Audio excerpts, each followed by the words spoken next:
Hey guys, I'm going to go ahead and read this book for you. You will see parts of this book highlighted in the lessons that Miss Johnson teaches you on Monday and possibly Tuesday. So please watch this video. This book is called How Earth's Landscape Affects the Weather. It is an informational text, and it's like kind of a small chapter book. So you can see right here is the table of contents with everything listed. These are the headings of each of the sections. This, remember, is one of your graphic features, the table of contents. So I'm going to go ahead and get started. All right, we can see first things first is I see my heading. I see some bold print. There's a photograph with a caption that says, "Some people choose their clothes for the day based on the weather. If it's raining, you'll probably wear a raincoat and carry an umbrella. These boys might live near a forest in the Pacific Northwest where it rains a lot." So this person that wrote this caption is making an inference that maybe they live somewhere that it rains quite a bit. Okay, this is called What We See. Earth's landscape is made up of many different landforms. Take a look outside. What do you see? You might see a mountain range or a thick forest.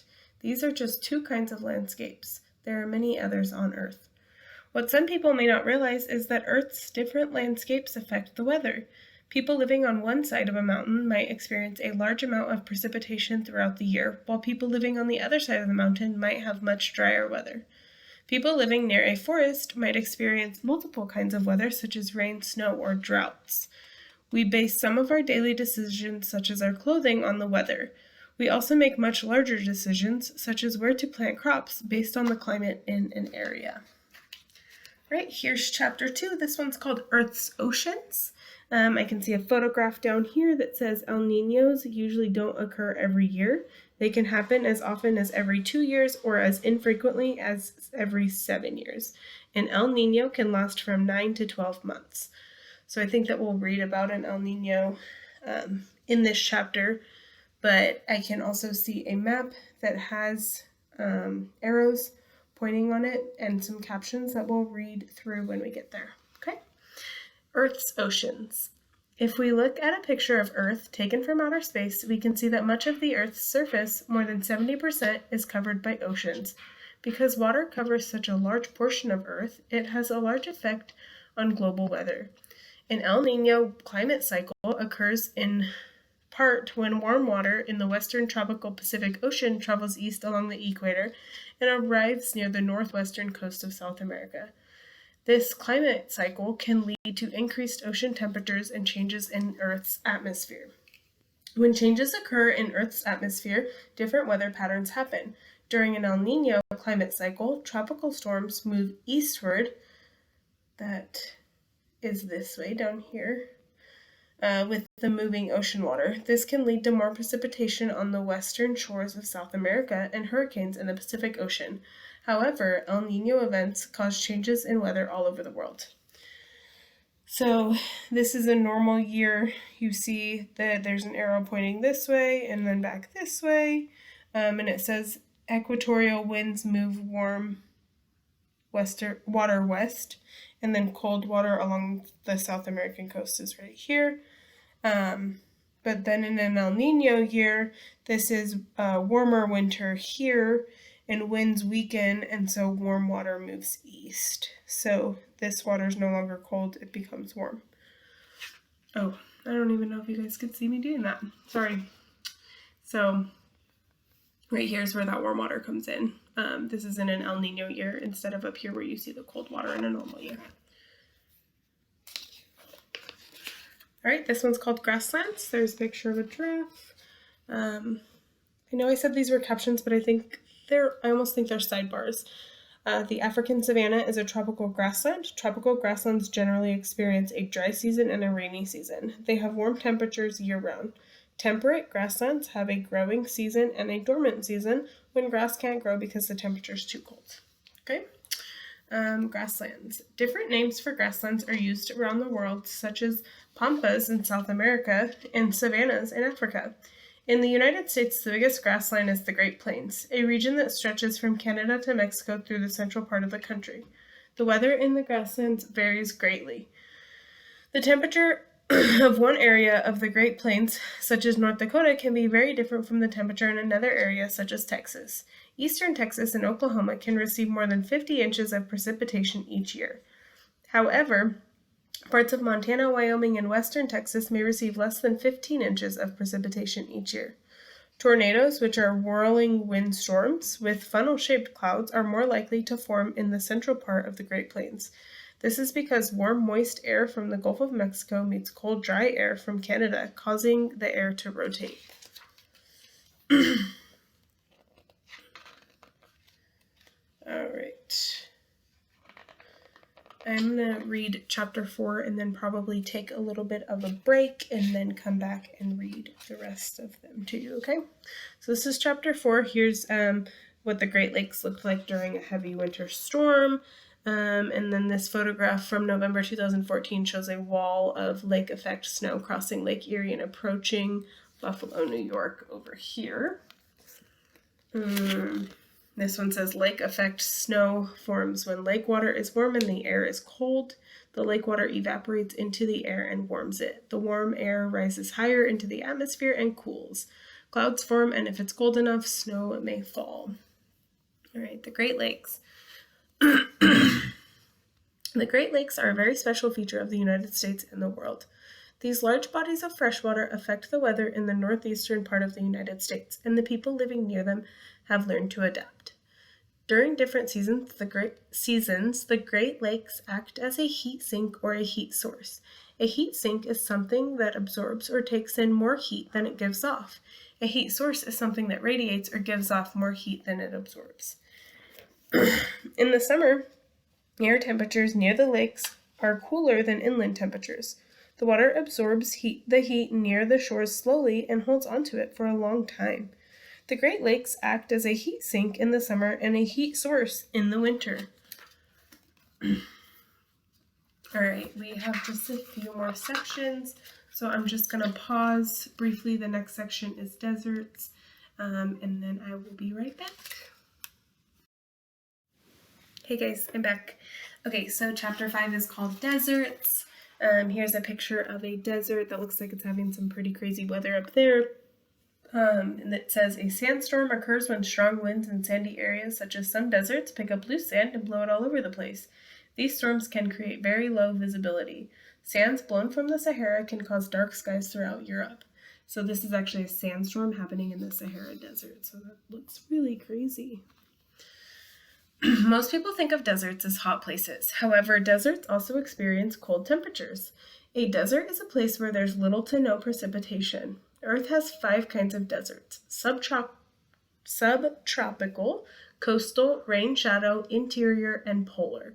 The world's largest subtropical desert is the Sahara in northern Africa. These deserts form because of the movements of air masses. Near the equator, hot, moist air rises. As the air rises, it cools and gives off its moisture in the form of heavy rains. The air mass, which is now cool and dry, moves away from the equator, gets closer to the ground, and warms. As the air moves slower, it keeps clouds from forming. As a result, very little rain occurs in these areas. Even though rain rarely occurs in deserts, flash floods happen from time to time. Sudden thunderstorms can cause these fast-moving floods, which are powerful and can destroy things in their path. Chapter 6 is called Mountains. There is another picture here, some more bold words. Here's a diagram. This says orographic precipitation, so we'll read about the diagram in a minute, but there's some arrows moving through it. And then this picture here says the Himalayas keep moisture from reaching the Tibetan Plateau, creating a great example of a rain shadow desert. All right. If you live on one side of a mountain, the weather you experience will likely be much different than the weather on the other side of the mountain. A mountain forces air approaching it to rise. Clouds form and then let out precipitation. This is called the Orographic Effect, and it happens on the windward side of the mountain. On the leeward side of the mountain, the drier air descends and warms. The windward side of the mountain is more temperate and has more plants, while the leeward side of the mountain is drier and hotter. So this would then be the windward side with the moisturizing air that then gets kind of trapped in this cycle and causes rain. And then over here we have the leeward side, which is where the drier air moves down the mountain. I can show you that close up. Okay. Places with these drier, hotter conditions are known as rain shadow deserts. In the United States, the Sierra Nevada mountain range creates a rain shadow desert. This desert, which is the lowest, driest place in North America, is called Death Valley.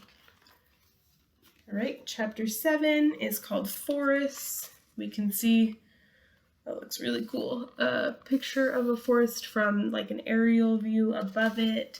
And it says, countries have different laws about deforestation practices. This satellite image shows that there's more forested land in Belize than there is in Guatemala. So I guess this is Belize here, and that's Guatemala there. All right. Forests cover about 30% of Earth. Trees take in carbon dioxide, a gas that can be harmful to people and Earth, and produce the oxygen we need to breathe. Trees also affect the weather because they release moisture into the atmosphere. Their leaves help keep the air on Earth at a cool temperature. Through a process called evapotranspiration, I've not heard that one, the combined processes of evaporation and transpiration, trees change water from a liquid to a gas. Some studies show that planting trees in an area where there were no trees before can increase precipitation. The opposite is also true. Deforestation can decrease precipitation because there's less moisture released. We just talked about that. Over time, trees can change the climate because they reduce the amount of carbon dioxide in the atmosphere. However, if deforestation continues, the climate will change in a harmful way. All right, here's cities. These are satellite images here. And at the bottom it says these satellite images show temperatures in the top, plants on the bottom, around New York City. When we compare the two, we can see that the areas with more plants are cooler and the areas with fewer plants are hotter. You can see that there. Anything that's darker up here is where it's warmer. And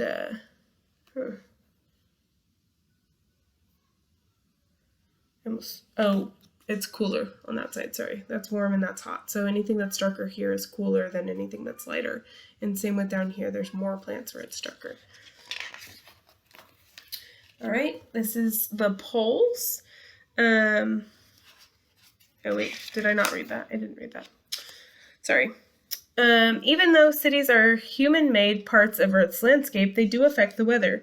As people construct cities, plants are lost to roads, buildings, and other structures. With fewer trees, cities have less shade to lower surface temperatures. Trees reduce temperatures through evapotranspiration, therefore temperature through evapotranspiration. Therefore, fewer trees means that water in cities evaporates quickly. This leaves the area warmer and drier than before.